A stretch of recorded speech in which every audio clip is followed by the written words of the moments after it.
man has a crazy idea. He'll sail west to reach the east. A queen made possible. Christopher Columbus and his band of desperados set sail in 1492. Aiming for India, they found a new world. A vast continent of 100 million people and ancient civilizations. This is the untold story of what the invaders found here and how they conquered the Americas with European animals, plants, and diseases.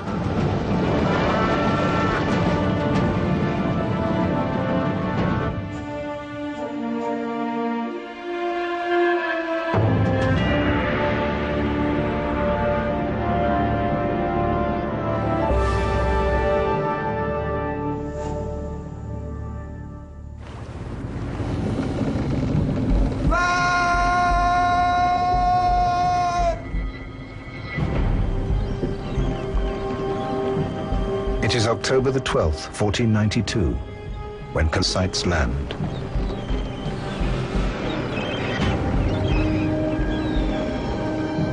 I saw neither sheep nor goats, or any other beast. All the trees were as different from ours as day from night, and so the herbage, the rocks, and all things. 3 Spanish ships sail west for 3 months in search of India. Then finally 5. 87 men, among them conquistadors, pig farmers, murderers. But this is Asia.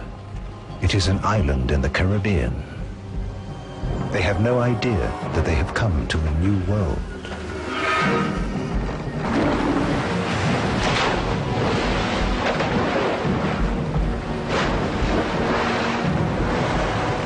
The air is hot, the water is warm.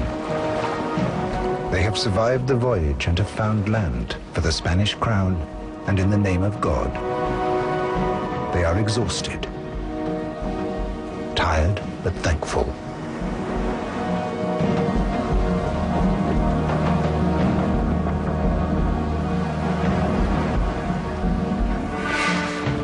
What land is this? Where are the ports, the cities, and traders they expected?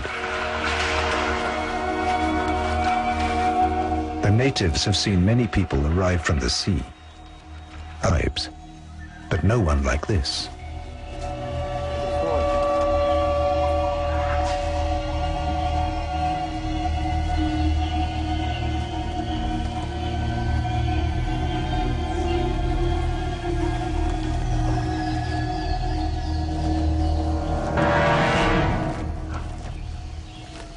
Cintak waralok, suku analok kurang, hagape alok kucing.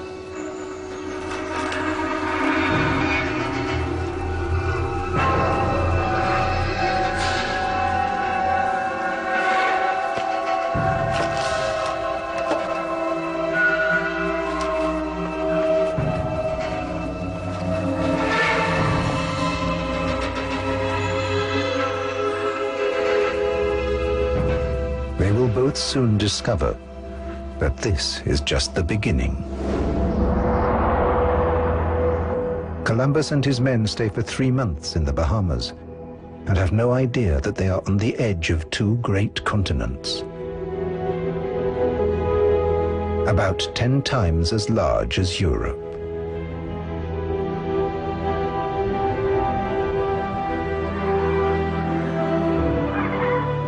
From the tropical seas to the arid deserts.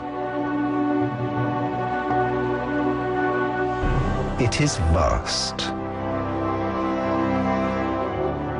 There is space, with room for every possible landscape, stretching from the northernmost almost to the southernmost points of the globe.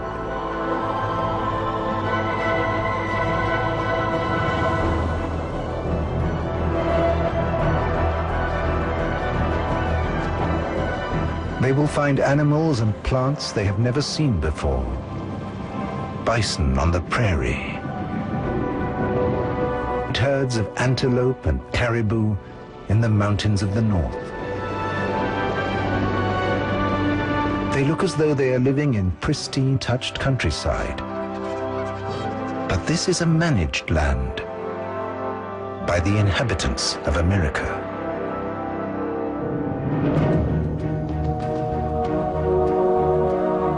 In 1491, America is home to 100 million people, with civilizations as varied as its landscapes. Not only hunters and gatherers, but fishermen and farmers, kings, soldiers, and slaves. But the civilizations are separate from each other. There are no books, no tools to help them communicate. They know nothing of each other. Northern tribes have never met the cultures in the canyons, and they have never seen the huge settlements along the Amazon.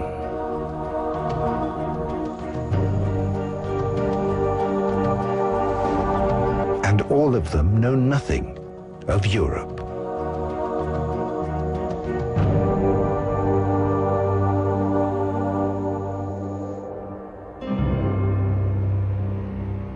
It is Isabella, Queen of Spain, who made Columbus's voyage possible. It is the year 1493, and for 7 months she has been waiting for news. Upon his return, he delivers a report to the Queen.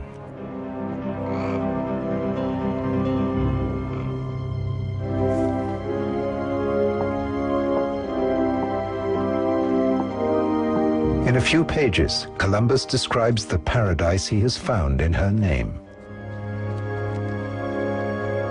Land to conquer, converts for Christianity, riches to exploit, and gold.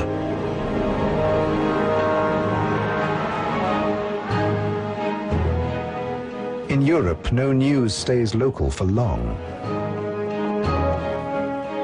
Raiders, armies, and pilgrims carry news across the continent in weeks. Columbus's letter is translated, copied, and becomes a bestseller.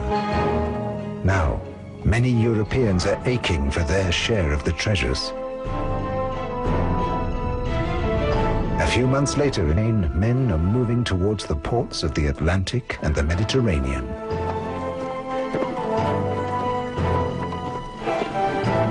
Men who have no land and no work. They cross the barren Spanish regions that offer nothing to live off. Desperados with nothing to lose. Men in need of a job. And the Queen needs him. Anyone can come along. Anyone can be a conquistador. Even a pig farmer can win glory and riches in far lands.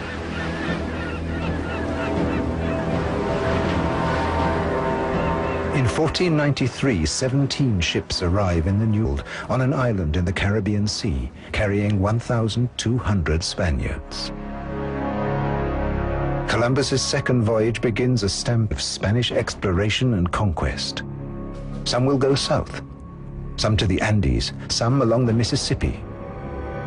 It is the conquest of the Americas, driven by greed, carrying weapons, and with one animal that does not exist on this continent.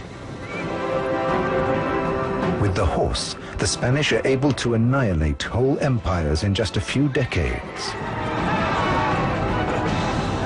Within years, the Inca in the Andes fall to Pizarro.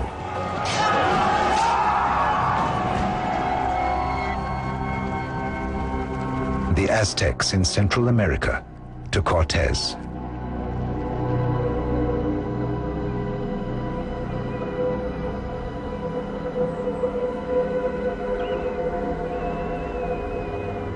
Where in 1491 there were towns and cities inhabited by millions of people, the Spaniards leave only ruins.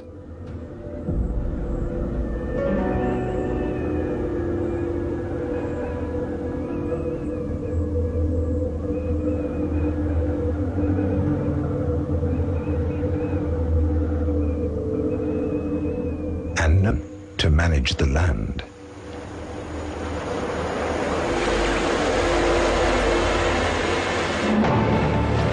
Spanish explorers invade the Americas and bring with them the horse. First brought to the Caribbean islands, these animals reproduce and spread in the New World as far as the wind. Horses have not been seen here since the Ice Age. Now they're back. It's as though the landscape has been waiting for them.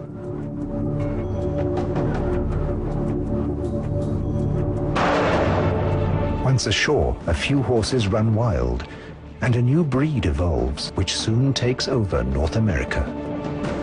The Mustang.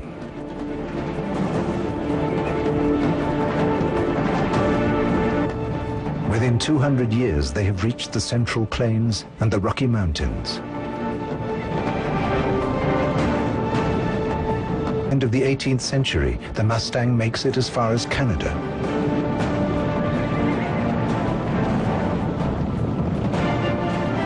150 years later, there may be 7 million wild horses in North America.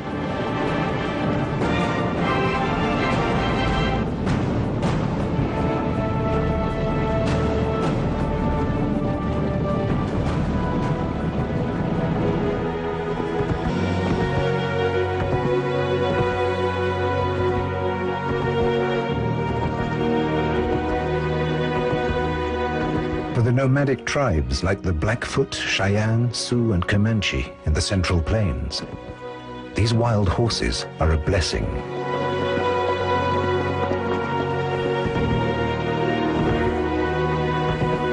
What they used to do on foot, fighting, hunting, traveling, can now do on the backs of wild horses from Europe. It transforms their lives.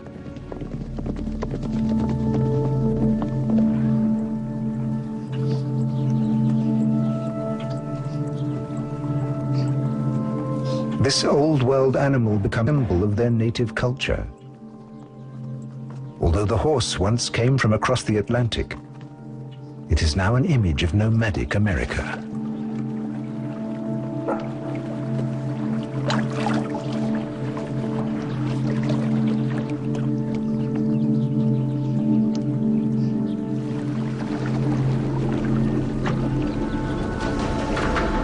As soon as the conquistadors have control of South and Central America, one of them heads north.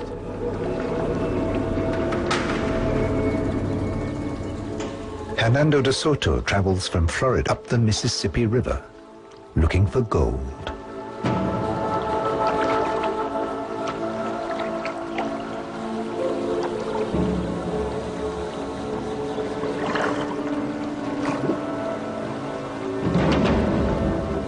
The Spaniards leave death in their way, and something else they bring along to keep them alive.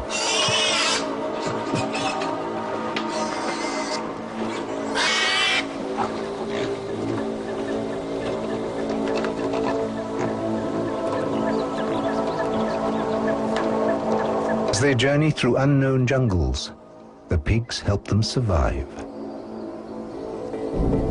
They are the perfect source of food. They don't take up much space in the boats. They look after themselves, and they eat everything they can in this continent. They're prolific little beasts. A healthy sow can give birth to 10 piglets. The conquistadors leave some as they go, creating an ever-growing food supply for those who come after them. The pigs are the key to their survival.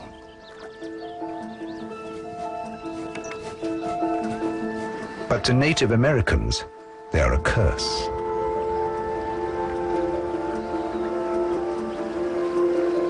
In North America, natives do not fence their fields, and their staple crop of corn is irresistible.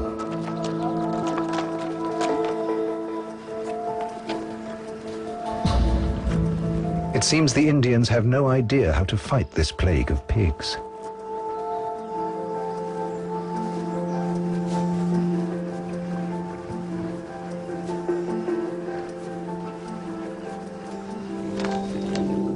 Soon, European swine are eating the seeds and young shoots.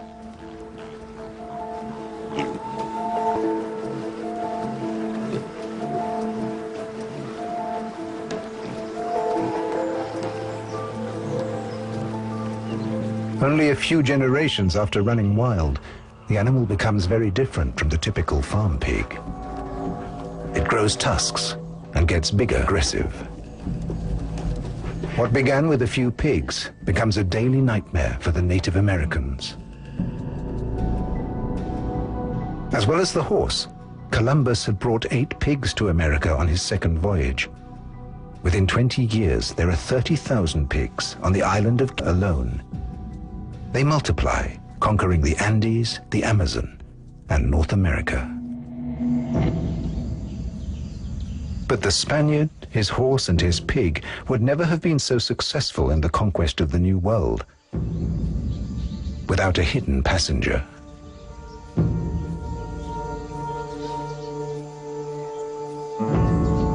It is when the old and new worlds touch that the American meets his worst enemy. A very black dose for the continent.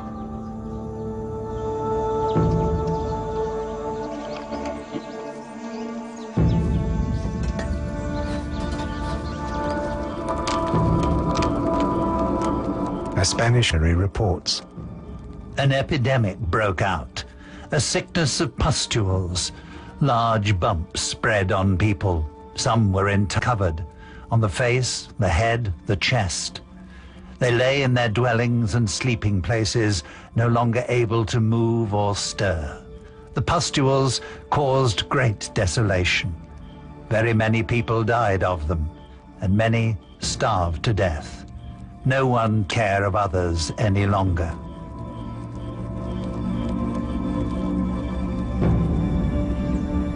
Deadly diseases contaminate our continent.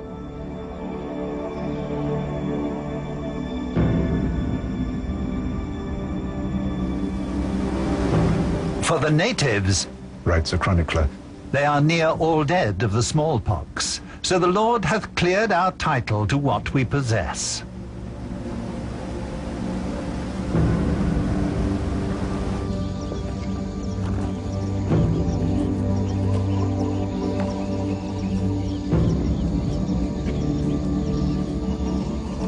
To this day, scientists are still working to identify these diseases, to trace paths, and count the dead.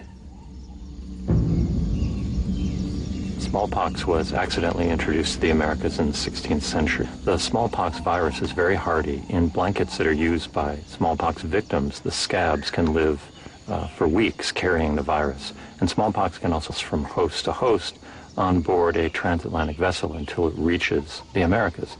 And of course, once smallpox reached the Americas, it was introduced to millions of new hosts, human hosts, who had no acquired immunities to these diseases. And so smallpox, together with measles and influenza, had a devastating impact on Native American populations. No one knows exactly what the mortality was. Conservative estimates are about 50%. It was probably closer to 9% or even higher. Through trade between native peoples, diseases spread throughout the whole continent. Many natives die of foreign diseases without ever seeing a European. Microbes move faster than the conquistadors who brought them.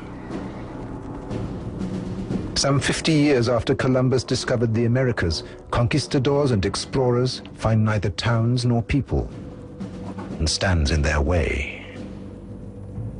Most of the people are dead, and nature reclaims the land. Everything that they now find is pure wilderness, a Garden of Eden without humans.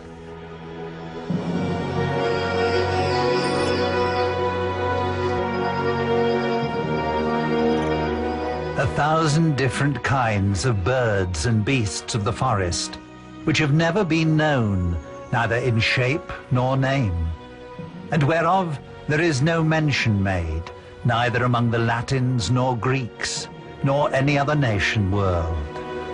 Reports a Spanish missionary.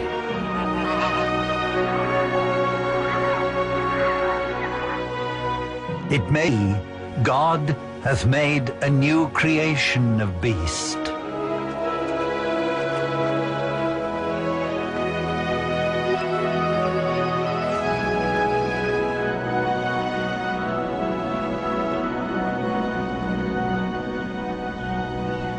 Explorers send exotic plants and animals, evidence of God's second creation, on the ships back to Spain.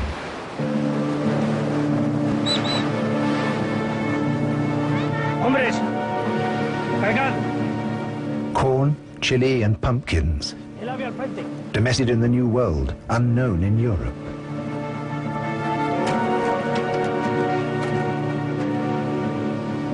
Tomatoes, and potatoes.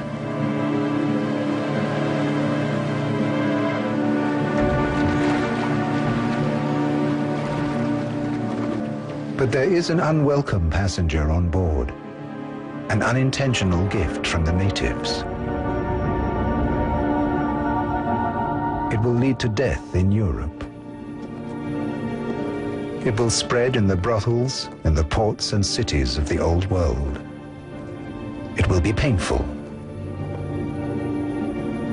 It drives its victims mad. And it can take a long time to kill. This is the French pox, or the Spanish sickness, syphilis.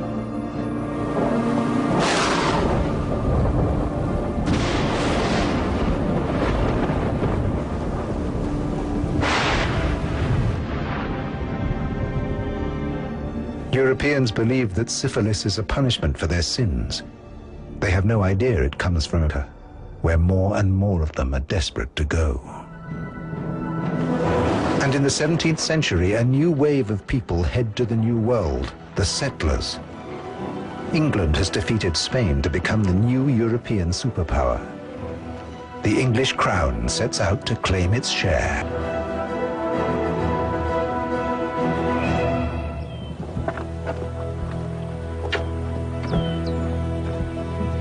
In 1607, the British found a colony on the east coast of North America, in what is now Virginia.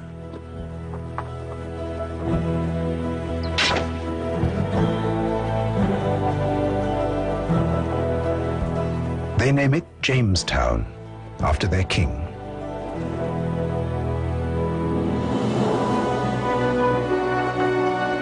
This will become their new world.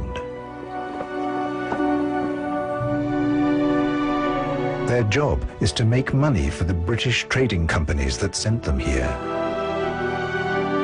The land they seize seems to be the perfect place to exploit. Forests and rivers, coasts and lakes, owned by no one. But not all Native Americans have succumbed to European diseases. And this land is neither empty nor uninhabited. It is the land of the Powhatan. 15,000 people living in small communities, around 200 villages on the coast and along rivers, in large houses surrounded by cleared forests and mixed fields of squash, beans, and corn. These are farmers and hunters.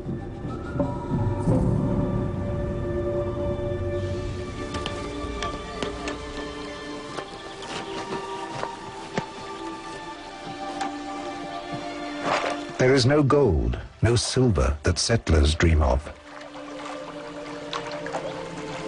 Just the land and its people.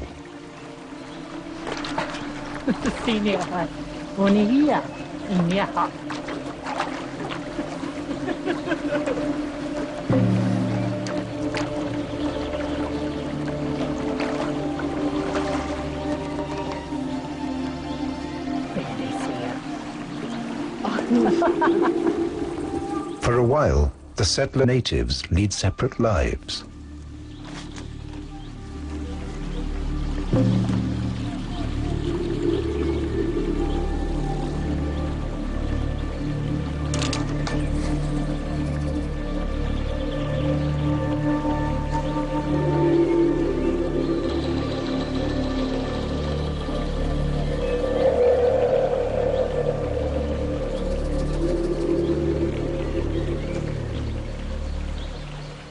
This land is rich with resources that Europe lacks. In the long run, resources that are more valuable than gold and silver.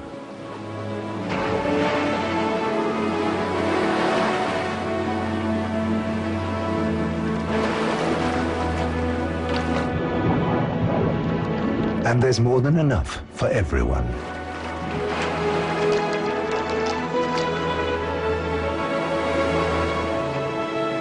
Europeans wanted to travel west to the great empires of Asia.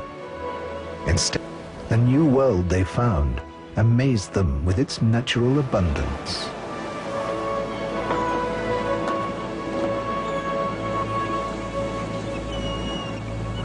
The first settlers in North America left Europe. They sailed from estuaries that were brown and muddy, with sediment washed off the land. They were polluted with refuse. And so this was what they had grown up with. They were familiar with it.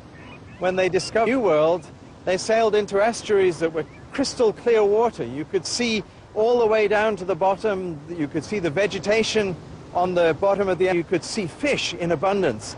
And they discovered almost miraculous, unbelievable quantities of fish in these estuaries and rivers. One particular kind of fish which very much impressed settlers was the river herring, or alewife as it's otherwise called.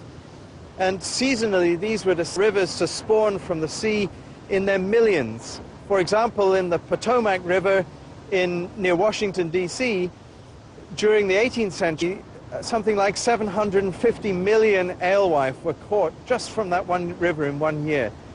It was a remarkable abundance, and people described the rivers as having more fish than water. Whole shoals are caught in the settlers' nets. In the 17th century, hundreds of thousands of tons of cod are shipped every year from North America to England, France, Portugal, and Spain. Fishing boats sink under the weight of their catch, and the colonies thrive.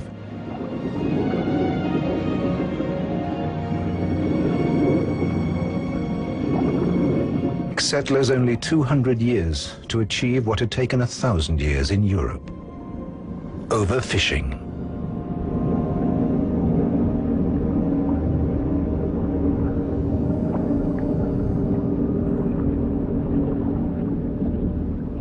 Overfishing can impact on populations in many ways, and one thing that it does over a period of generations is to change the way that an animal reproduces and how it grows.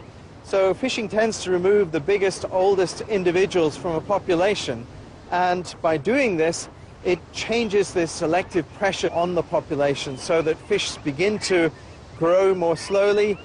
They reach reproductive maturity at a smaller size and earlier in life. And these things all reduce the productivity of a population. So over time, fisheries become less good at supplying the protein that we like to do.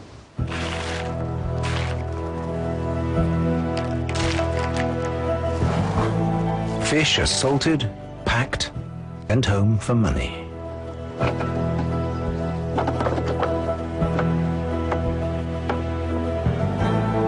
Along with them, they send another resource that the old world is desperate for.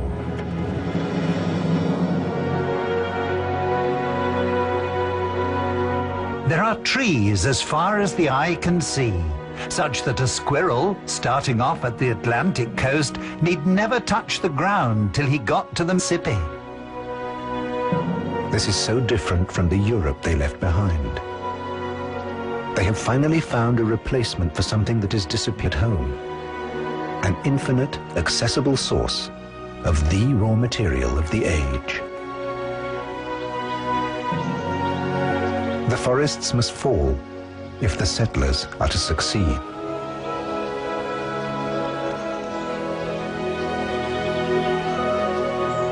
From now on, the trees are doomed.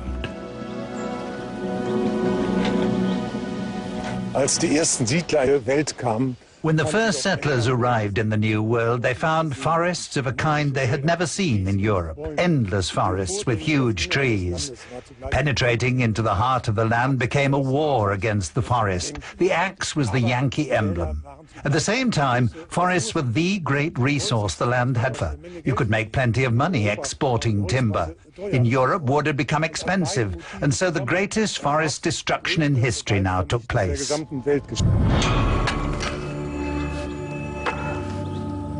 The clearing of forests that seemed to belong to no one and cost nothing goes so far that today many areas along the east coast and many of the Atlantic islands are completely bald.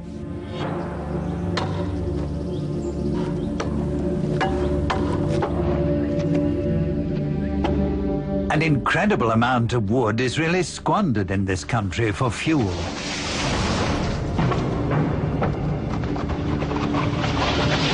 Day and night, all winter, for nearly half a year in all rooms, a fire is kept going, said one European visitor.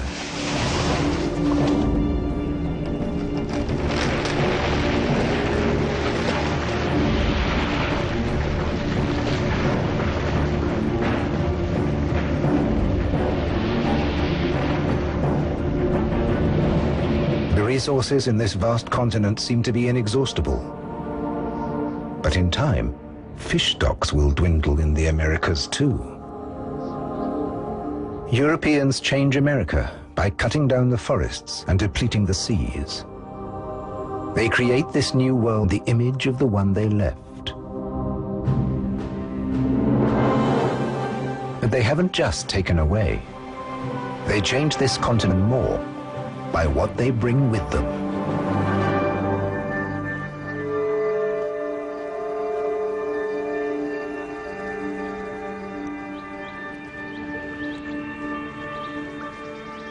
They leave their homes in search of their own land, something most couldn't dream of in Europe at that time.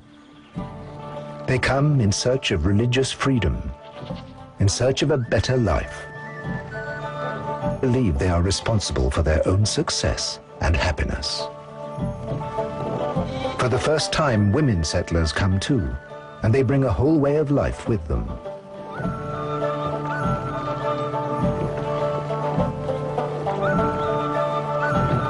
They bring animals and plants, all new to the American continent.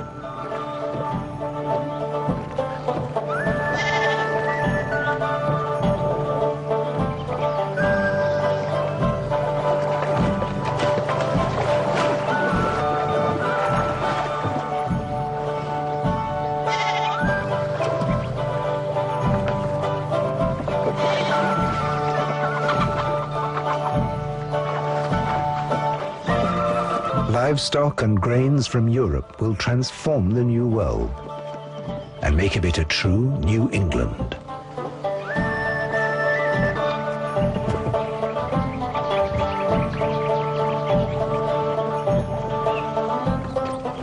With the newly imported plough, we'll leave not one piece of land untilled.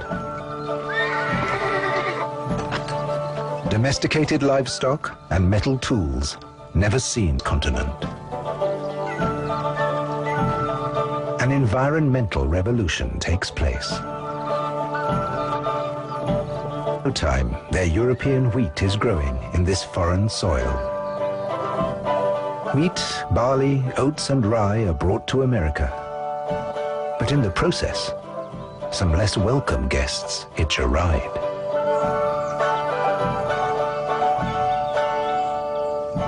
Europeans introduced crops such as wheat to the Americas, but in the bags of seed that they brought with them to the Americas, they also brought along seeds for wheat, dandelions, other kinds of weeds, and these are everywhere in the Americas now.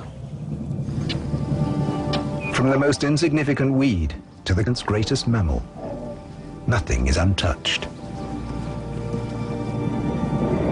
America's native flora and fauna will be distant.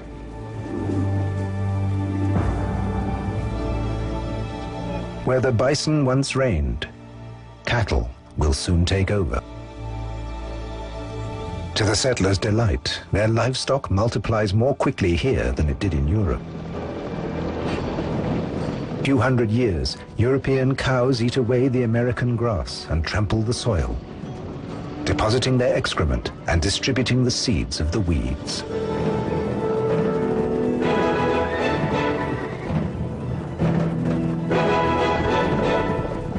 The invasion of European ants changes the American landscape forever.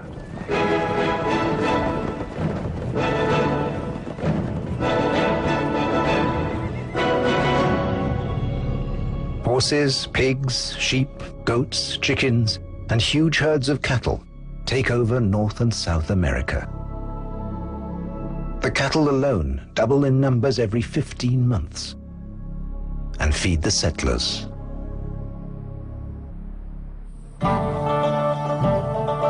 The settlers defend themselves inside sturdy forts. But there are no shortages of kind. Meat has become the cheapest food in the Americas. They are the best fed people in the world. Very interesting names. All right, you have something a little better?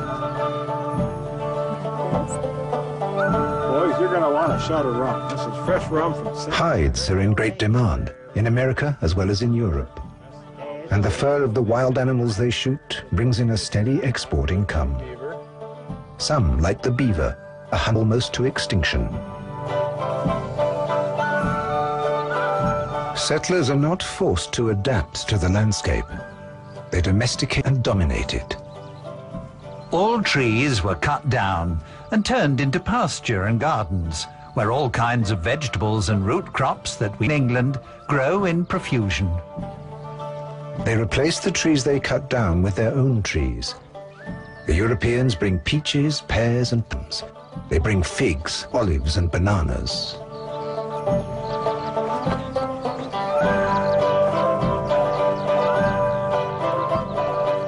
Their trees will flourish.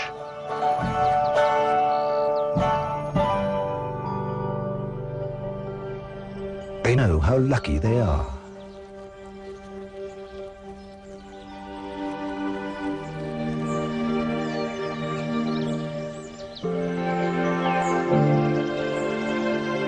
Because the settlers brought bees with them for their honey. The Native American bee pollinates only a few species, but European honeybees can live almost everywhere and will pollinate any plant it.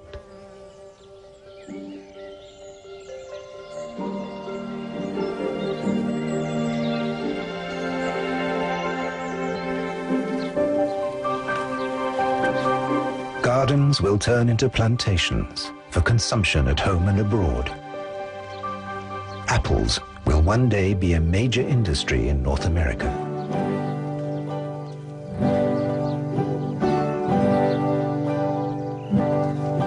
With a yearly harvest of 5 million metric tons, it will lead worldwide exports, all beginning with European seedling.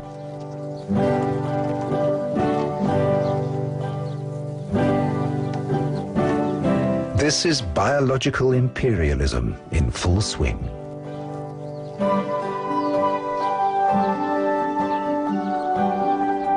Europe's fruits and vegetables have come the new world.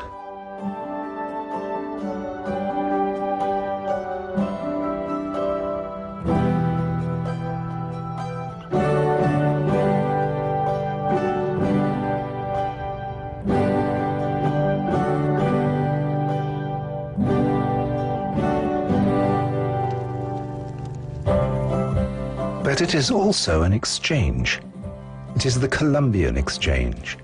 European kitchens may not see native meat from America, bison or llama, but New World vegetables will make a big impact.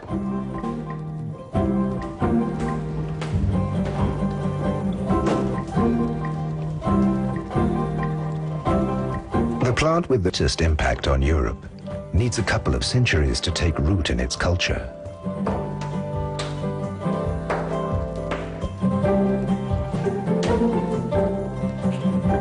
This tuber is insipid and mealy. It cannot be classed among the agreeable foodstuffs, but it furnishes abundant and rather wholesome nutrition to men who are content to be nourished. It is justly regarded as flatulent, but what are winds to the vigorous organs of peasant labourers? Wrote Diderot in his encyclopedia in the 18th century.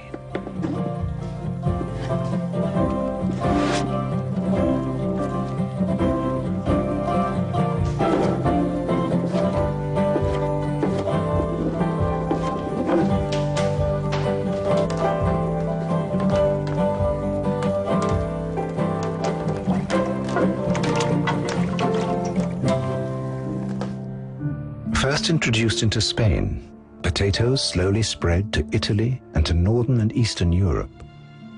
By 1600, the potato has entered Austria, Holland, France, Switzerland, England, and Germany.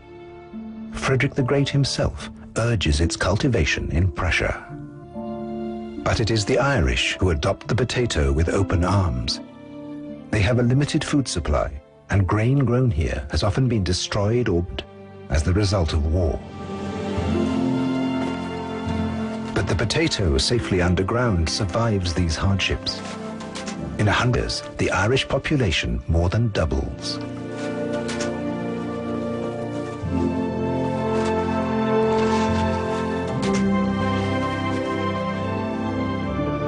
And towns like Berlin grow into great cities. By 1700, the unprecedented population explosion in Europe, thanks to a plant from the faraway Andes.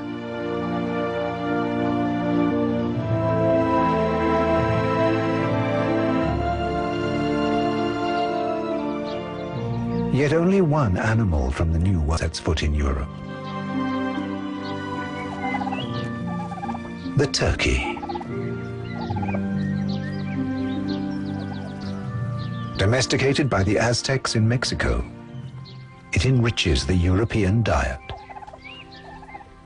So why was the exchange so one-sided? Why did it go primarily in one direction from Europe to America?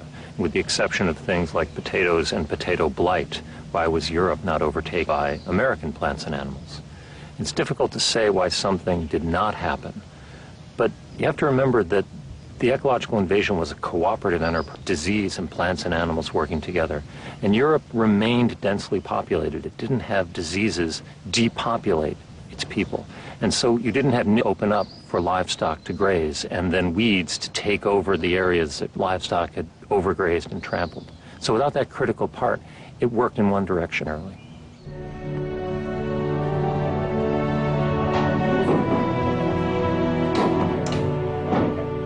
The European elite want more than just potatoes from the New World. They want luxury products.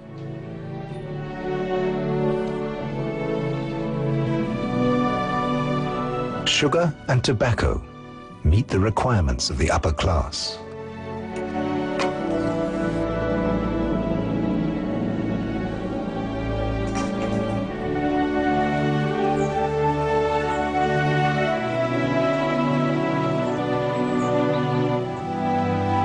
The first British settlers quickly acquire a taste for American tobacco and export large shipments to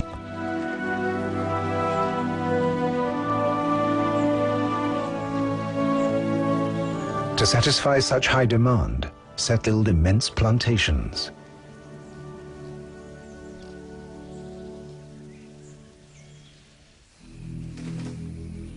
Growing sugar becomes a business on the same scale as tobacco. The new monocultures cover entire landscapes. For this sole purpose, some 10 million Africans are transported to America, instead to cultivate luxury items for Americans and Europeans.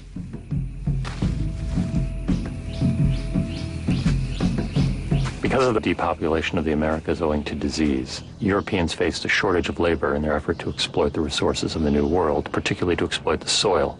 So the Europeans, Portuguese and then the Dutch and then eventually the English, imported slaves from West Africa to cultivate sugar in the Caribbean and Brazil, tobacco in Virginia, rice in South Carolina, and by the 19th century in mainland North America, cotton. It's no exaggeration to say that these cash commodities produced by slave labor were essentially export economies of the Americas. By the 18th century, the metamorphosis of much of America is almost complete. New Spain and New England are fully established. Nature has been transformed and is in the hands of man.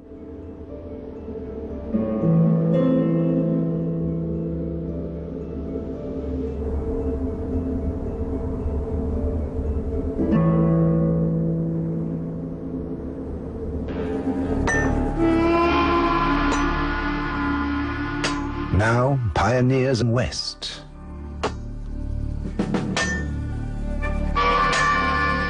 There is still empty land in that direction.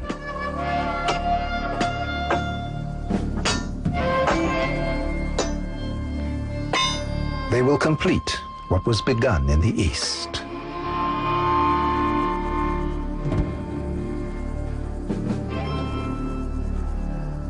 In the creation of the New World, perhaps 90% of the Native American people died. The people who took their place came from all over Europe as conquistadors,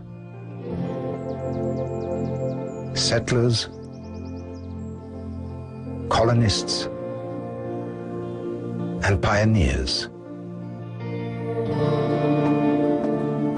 And they came from Africa as slaves. But it was the transfer of animals and plants from Europe to the Americas that really made the creation of the New World possible.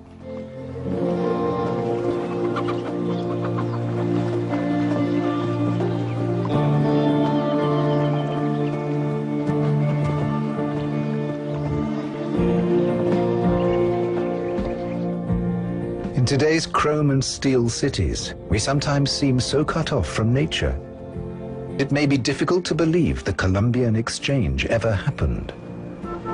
But in the final analysis, the skyscrapers and the melting pot of the races owe their existence not only to humans, but also to the natural world.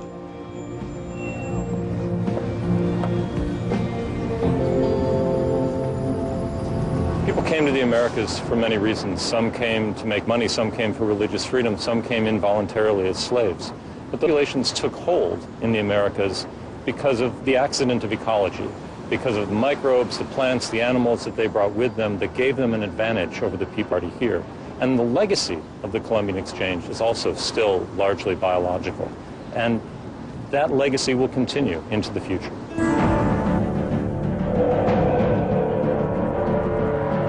It all began 500 years ago. Columbus had a vision. And 3 ships set out in a quest for India and found the New World.